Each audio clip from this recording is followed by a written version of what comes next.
নমস্কাৰ, শুভ সন্ধিয়া। গুৱাহাটীৰ পৰা মই অঞ্জু মহন্ত। মহীশূৰৰ অসমীয়া ভাষা সাহিত্য চৰ্চাৰ মঞ্চ পোহৰ জোনাকীলৈ প্ৰথম বৰ্ষপূৰ্তিৰ শুভকামনা জনাই পাঠ কৰিবলৈ লৈছোঁ কবি হীৰেন ভট্টাচাৰ্যদেৱৰ এটি বিখ্যাত কবিতা মোৰ দেশ। মোৰ প্ৰাণৰো প্ৰাণৰ, মোৰ গানৰো গানৰ মোৰ দেশ।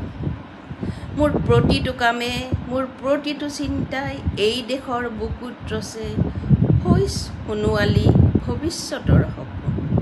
মোৰ জীৱনৰ আহে আহে, মোৰ যৌৱনৰ কোহে কোহে সেই সপোনৰ কলৰো।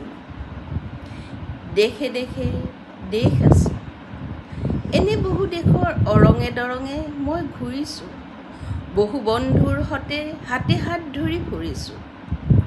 কেতিয়াবা সাগৰ পাৰত, কেতিয়াবা খেজুৰ তলত, নতুবা পাহাৰ তলিত খন্তেক জিৰাইছোঁ।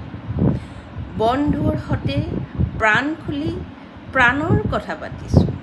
তাৰপিছত আকৌ আৰম্ভ কৰিছোঁ নতুন যাত্ৰা।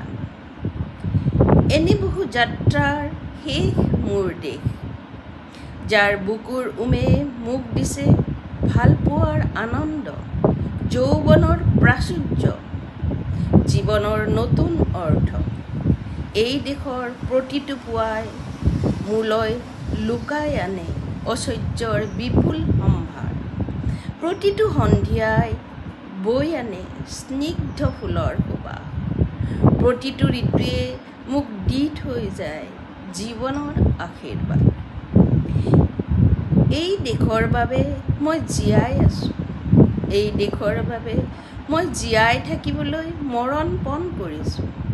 ৰনোৱা বনোৱা হালোৱা এই সকলোৰে মাজত মই আছোঁ মোৰ দেশৰ বাবে। অনৈক্যৰ মাজত ঐক্য হৈ, বিৰোধৰ মাজত সংহতিৰ সম্ভাৱনা হৈ মই আছোঁ। জীৱনে মৰণে শয়নে সপোনে এই দেশৰ আহ্বান মই শুনিছোঁ।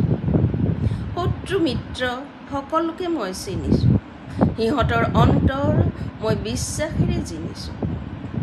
শান্তিৰ চৰাইজুৰিক আজলি ভৰাই মই দিছোঁ ভৰসাৰ এমুঠি ধান, পৰাণৰ একোটি গান। আৰুতো মোৰ একো নাই। মোৰ দেশ, মোৰ কল্লোলিত সপোনৰ উত্তাল তৰংগই মোক লৈ যায় গভীৰৰ পৰা গভীৰতলৈ, আদৰ্শৰ কঠিন পৰ্বত মূললৈ। ধন্যবাদ।